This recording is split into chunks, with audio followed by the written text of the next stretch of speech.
సిద్దిపేట జిల్లా గజ్వేల్ పట్టణంలో పద్మశాలి సంఘం ఆధ్వర్యంలో ఏర్పాటు చేసిన మగ్గం నేతన్న విగ్రహాన్ని ఆవిష్కరించారు పద్మశాలి సంఘం నాయకులు. కార్యక్రమానికి ముఖ్య అతిథిగా హాజరయ్యారు TRS party MLC Yadav Reddy, మాజీ ఎఫ్డీసీ చైర్మన్ ప్రతాప్ రెడ్డి, మాజీ మున్సిపల్ చైర్మన్ రాజమౌళిలు. ఈ సందర్భంగా వారు మాట్లాడుతూ గజ్వేల్ పట్టణంలో చేనేత మగ్గం విగ్రహం ఆవిష్కరణ చేసుకోవడం ఎంతో సంతోషకరమని, సిద్దిపేట జిల్లాలో సిద్దిపేట కేంద్రంలో లేని విధంగా గజ్వేల్ పట్టణంలో చేనేత నేతన్న మగ్గం విగ్రహాన్ని గజ్వేల్ పట్టణంలో ప్రారంభించుకోవడం చాలా సంతోషంగా ఉందన్నారు. టీఆర్ఎస్ పార్టీ తరపున పద్మశాలీలకు మొట్టమొదటిగా ఫంక్షన్ హాల్ మంజూరు చేసింది కేసీఆర్ అని, అప్పుడు ₹1 కోటి మంజూరు చేయడం జరిగిందని, ఆ ఫంక్షన్ హాల్ ఇంకా పూర్తి కావడానికి కొంత ఆర్థికంగా ఇబ్బందులు ఎదుర్కొంటున్నామని, వాటిని త్వరలో తమ వంతు సహకారం అందిస్తామని ఎమ్మెల్సీ యాదవరెడ్డి, మాజీ ఎఫ్డీసీ చైర్మన్ ప్రతాప్ రెడ్డిలు అన్నారు. కార్యక్రమంలో బీఆర్ఎస్ నాయకులు, కార్యకర్తలు పెద్ద ఎత్తున పాల్గొన్నారు.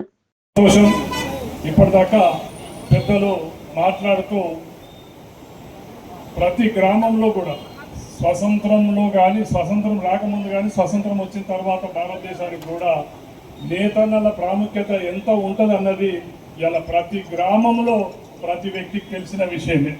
ఎందుకంటే ఒక్క మాటలో చెప్పాలంటే, కర్షకుడు మనకు అన్నం పెడితే నేతన్న మనకు బట్టలు ఇచ్చి మన మానాన్ని కాపాడిన గొప్ప వ్యక్తులు మన పద్మశాలి సోదరులు, నేతన్నలు.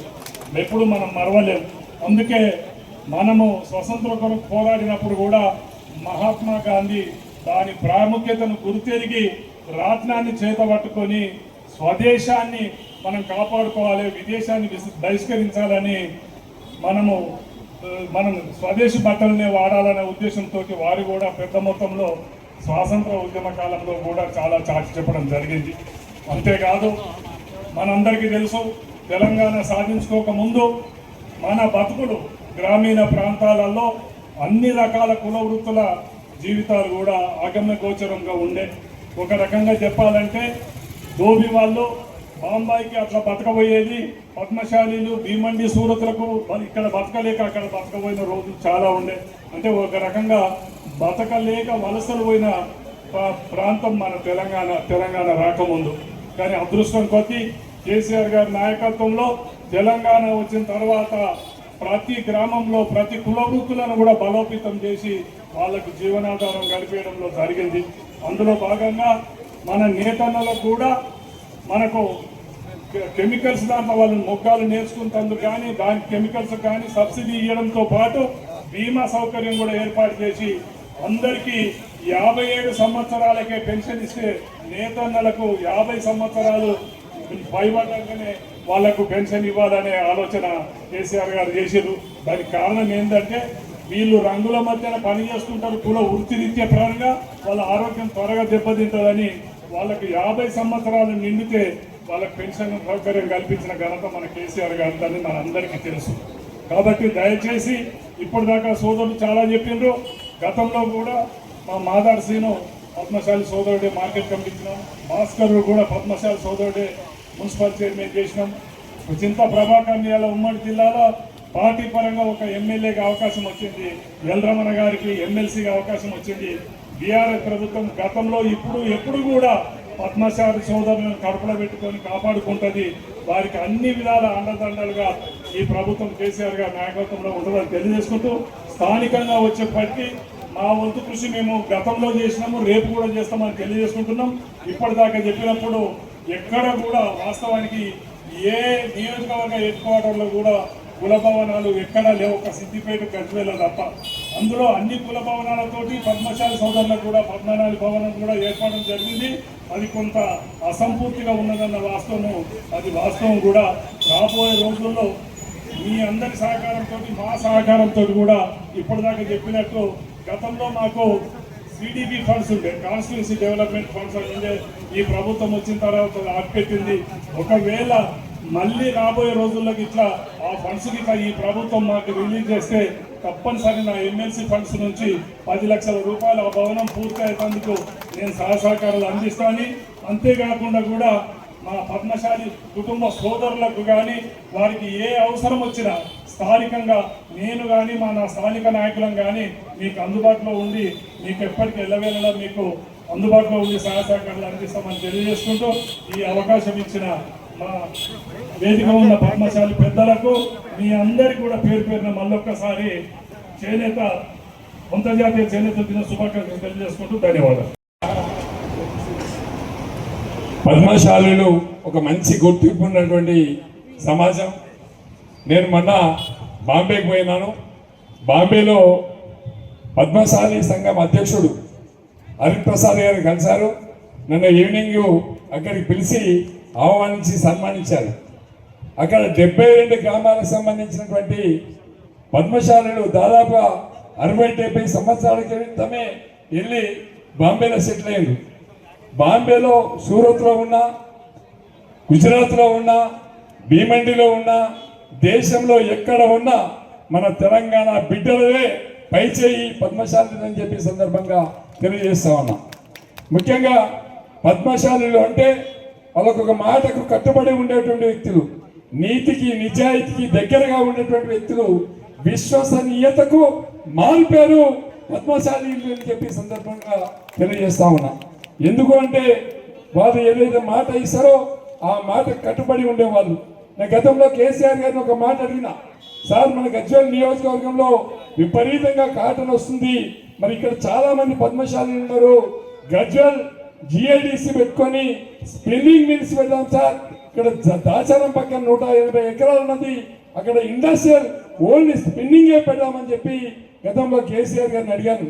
ఆయన అడిగినప్పుడు నెక్స్ట్ గవర్నమెంట్ మనదే వస్తుంది, తప్పకుండా గవర్నమెంట్ రాగానే గజ్వేల్ ఒక పెద్ద ఎత్తున స్పిన్నింగ్ ఇండస్ట్రియల్ ఏర్పాటు చేస్తామని చెప్పి మాట ఇచ్చారు.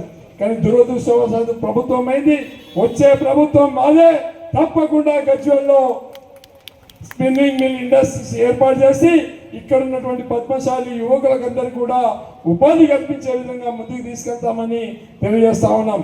మొన్ననే మా దుర్గా ప్రసాద్ గారు ఒక మాట అడిగారు, మాకు ఒక 25 లక్షల రూపాయలు అయితే మీరు ఇచ్చినటువంటి ఫంక్షన్ హాల్ కంప్లీట్ అయిపోతుంది, కంప్లీట్ కావాలంటే ఒక 25 lakhs రూపీస్ కావాలని అడిగారు. కానీ దురదృష్టం ఏంటంటే ఎమ్మెల్యే కూడా 5 కోట్ల రూపాయలు వస్తాయి. 2 సంవత్సరాలు అవుతుంది, 10 కోట్ల రూపాయలు మాకు రావాలి. ఇప్పటి వరకు ఈ ప్రభుత్వంలో 1 రూపాయి కూడా ఇవ్వలేదు. దరిద్రం ఏంటంటే ఎమ్మెల్యే ఫండ్ వస్తలేదు. మా ఎమ్మెల్సీ యాదవరెడ్డి గారు ఉన్నారు, ఆయన కూడా 3 కోట్ల రూపాయలు లేక 6 కోట్ల రూపాయలు వస్తాయి, ఇప్పటి వరకు 1 రూపాయి కూడా ఇవ్వలేదు. ఒకవేళ కనుక ఇచ్చినట్టయితే మీకు మా కేసీఆర్ గారితో మాట్లాడి మా యాదన్నను, మా రాజమౌళి గారిని, మా శ్రీనివాస్ గారిని తీసుకెళ్ళి మీకు 50 లక్షల రూపాయలు ఇప్పించే ఏర్పాటు మేము చేస్తాం. గతంలో ఫంక్షన్ మేమే కట్టించాం, గతంలో మీకు ల్యాండ్ కూడా ఇచ్చాం, దానికి తొవ్వలేకుంటే ఎకరం నా సొంత భూమి కూడా మీకు ఇచ్చి, మీకు సొంత భూమి ఎకర భూమి ఇచ్చి తొవ్వ కూడా ఇవ్వడం జరిగింది. మరి ఎప్పుడైనా పద్మశాలుల పక్కన నిలబడేది మనమే, మా బీఆర్ఎస్ అని చెప్పి, మా కేసీఆర్ అని చెప్పి ఈ సందర్భంగా నేను తెలియజేస్తా ఉన్నా. ఏది ఏమైనప్పుడు కూడా పద్మశాలులకు మంచి గుర్తింపు ఇచ్చినటువంటి నాయకుడు మా కేసీఆర్ గారు. ఇవాళ ఎల్రమణ ఎమ్మెల్సీగా ఉన్నారు. ఈ రాష్ట్రంలో పద్మశాలీలకు ఎమ్మెల్సీగా ఇవ్వడం కూడా జరిగింది. అదేవిధంగా ఎప్పుడైనా ఎక్కడైనా పద్మశాలీలను మేము గౌరవిస్తాం, ఆదరిస్తాం. భవిష్యత్తులో కూడా గతంలో ఇక్కడ మున్సిపల్ చైర్మన్ కూడా బీఆర్ఎస్ పార్టీ ఇచ్చింది. అదేవిధంగా మా ప్రసాద్ గారు ఎన్నో సార్లు ఇక్కడ కౌన్సిలర్గా ఎలక్ట్ అవ్వడం జరిగింది. తప్పకుండా రేపటి మున్సిపాలిటీ ఎలక్షన్లో 3కి బీఫామ్ ఇచ్చి గెలిపించుకున్న బాధ్యత కూడా మేము తీసుకుంటాం. అది గజ్వేల్ ఎప్పుడు మా పద్మశాలుల అండ ఉంటుంది, పద్మశాలుల కోసం మేము ఉంటామని చెప్పి సందర్భంగా తెలియజేస్తూ నాకు ఇచ్చిన అవకాశానికి, అదేవిధంగా ఏఎంసీ చైర్మన్ కూడా పద్మశాలికి ఇచ్చినాం.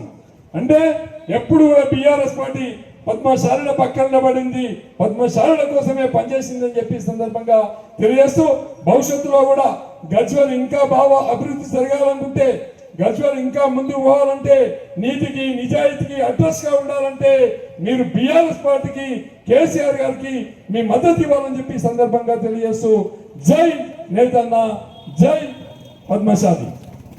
చాలా సంతోషం. ఎందుకంటే ఆది కాలం నుండి కూడా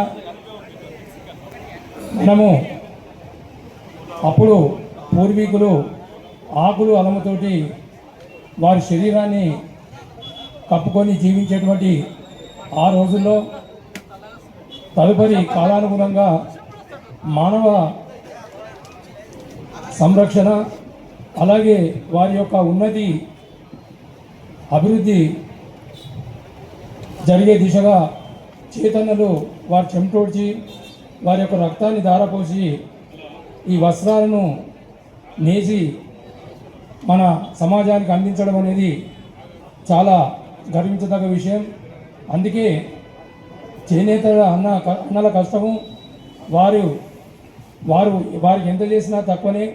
అందుకే ప్రభుత్వాలన్నీ కూడా చేనేత అన్నల యొక్క ఆర్థికాభివృద్ధి కానీ వారి యొక్క జీవనోపాధి కానీ ఎన్నో సంక్షేమ పథకాలు మనం చేపట్టినా ఇంకా వారికి అవసరం ఉన్నటువంటి ఆరోగ్య రక్షణే కానీ అలాగే వారికి ఉపాధి హామీ దిశ కానీ ఇంకా చేయవలసిన ఆవశ్యకత మన దేశంలో ఉన్నది.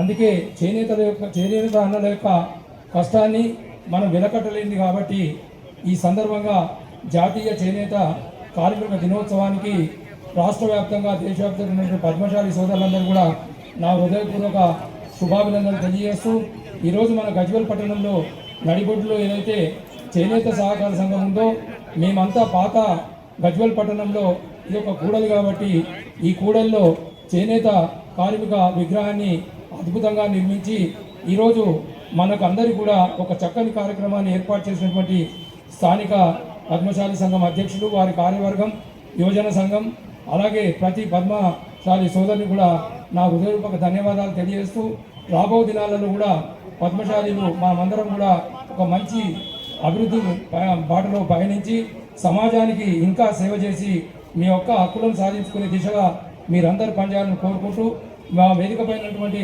ప్రతాపన కానీ ఎమ్మెల్సీ యాదవ్ గారు కానీ మేము కానీ ఎప్పుడు కానీ మీకు అందరూ కూడా అండగా ఉంటూ ఎల్లవేళలో మీ సంక్షేమానికి తోడ్పడతామని తెలియజేస్తూ నాకు ఇచ్చిన అవకాశానికి ధన్యవాదాలు తెలియజేస్తున్నాను.